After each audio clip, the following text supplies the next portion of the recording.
Hello guys, and welcome to another episode. Today, we are ranking top 10 nerf flywheelers.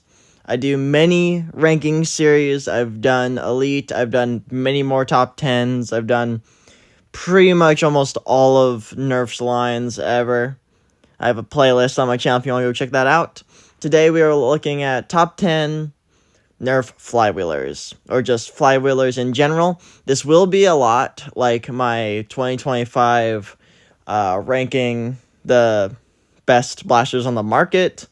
There's a lot of them on this list, and I'm sorry about that, but with no further ado, let's just get in the top 10.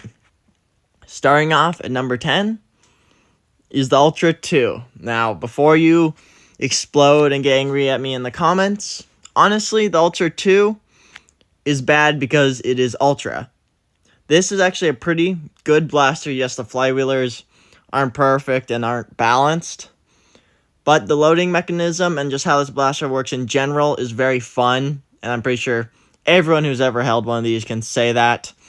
Ultra darts just don't really work in flywheelers. This wasn't a perfect flywheel cage, but can be modified to make a really, really nice flywheeler. Just having that back loading mechanism is awesome. This is a semi-auto flywheeler, and the Ultra 2, in my opinion, comes in at number 10.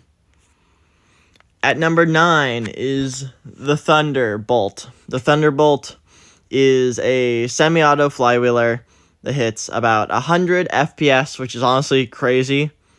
This blaster is not very well known because it's not Dart Zone Pro. It's just Dart Zone.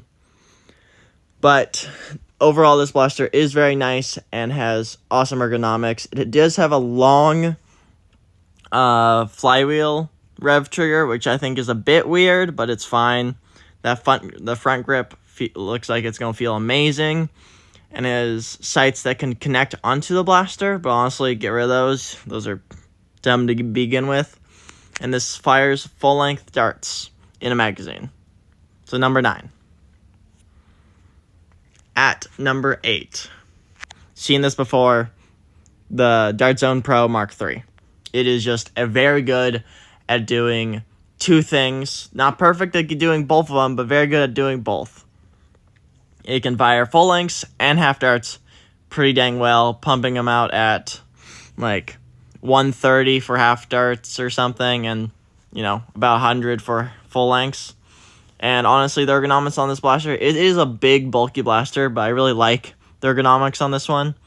The little triangle in the front, just a really good thing to grip onto, and is honestly pretty nice. Rubber handle when they were doing rubber handles, and it is very nice. The rubber handle, honestly, I prefer better than the AR handles they have nowadays. And once again, scope, get rid of it. And also the stock can be removed. You can put, AR, any AR really stock onto it. But this stock is also, you can adjust it. So even though this thing does both types, it does them pretty well. So this is 8th.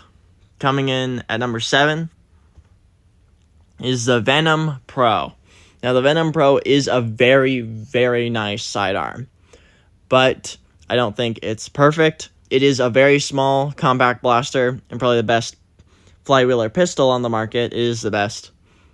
But in the hobby, no, it is not.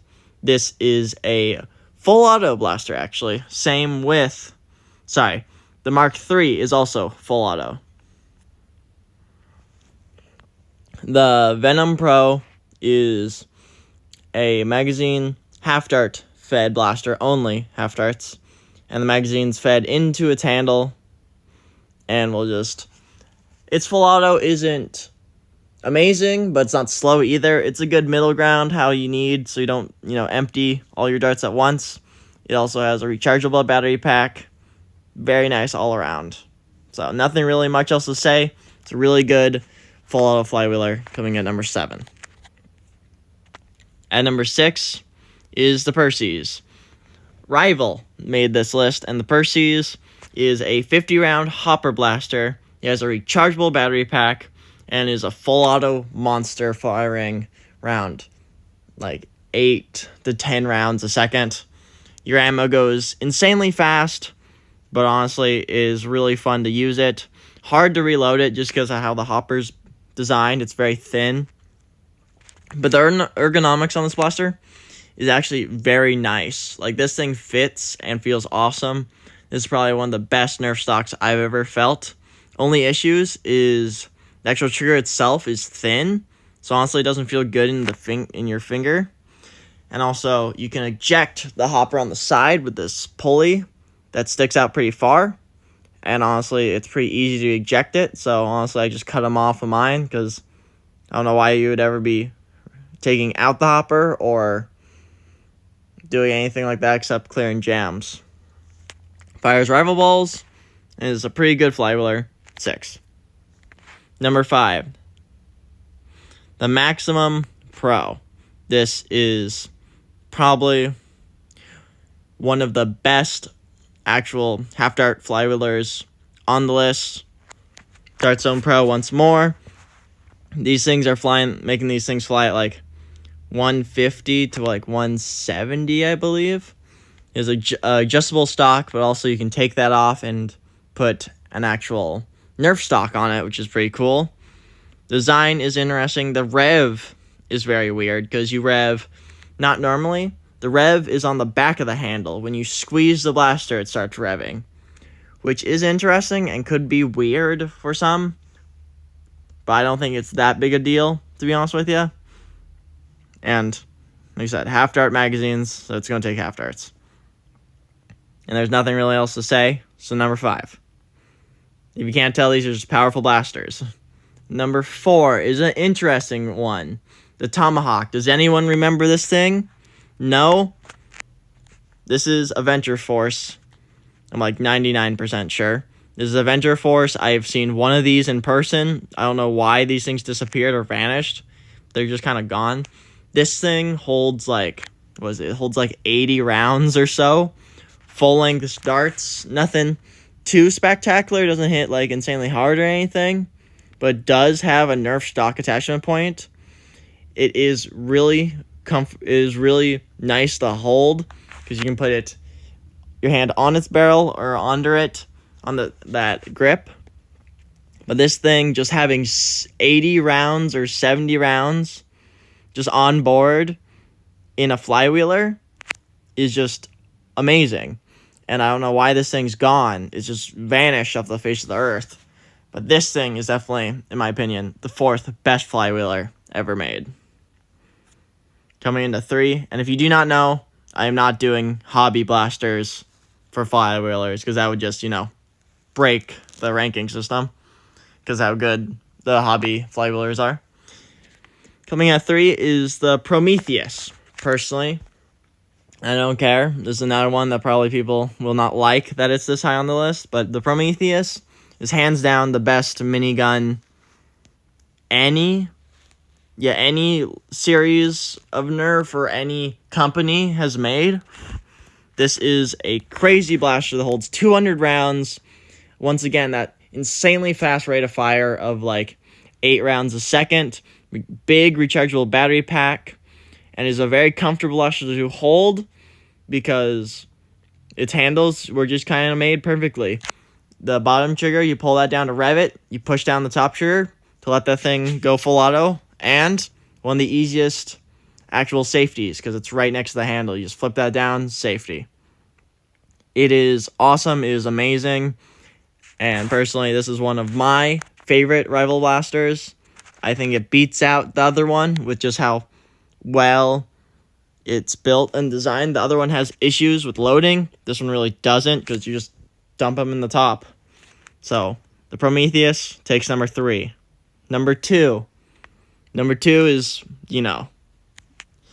it is the Strife. The Strife has had so many kits and just worker and just off-brand parts you can buy for it, for flywheelers, motors, everything. It has to be at least number 1, but it is number 2. I'm sorry, I did put 2 because there is one flywheeler I think is better. This is just a perfect flywheeler because it's small, compact. You can put stock, you can put barrel, you can put scope, you can put whatever you want onto it. You can modify it. But there's also another reason I put it at number 2 is because of its pro version. Pro version is just the Pro Strife. Not the same. You can't modify it as well. But the Pro Strife is still hitting like 140s, half darts, pretty much as well as it can be. Half darts, those half darts don't work very well in it, but if you put some different half darts in it, it worked pretty well. So yeah, the ultimate Strife, the ultimate flywheel known in history, comes at number 2. So what could possibly be number 1, you say? Well, that is the Siren Blink. The Blink is a all-in-one blaster flywheeler that you would need because it is half darts. It has adjustable knobs on the side, so it hits anywhere between like 80 FPS and clocking out at like 180 FPS. This thing is crazy. Siren, the line that came out with 3 blasters, just completely destroyed anything that's been released since or before. It just like kind of shat on Dart Zone Pro just because Siren just made some blasters that just did different things that no one even thought were possible at the time. Dart Zone Pro is a really good line, don't get me wrong, but the Siren 3 blasters, especially the 2 out of the 3, this one is pinnacle. The only issue is that sight, and also the blaster is kind of weirdly shaped to be, known as a toy. The stock is kind of just a flat bar angled, so I don't know how comfy it would be, but in my personal opinion, the Siren is definitely the number 1 best flywheeler. And with that, this ranking will probably have some great criticisms. This is pretty much just my opinion, and thank you guys for watching, and if you want to hear more of my opinion, check out my other stuff on my channel. Hope to see you next time. Bye-bye.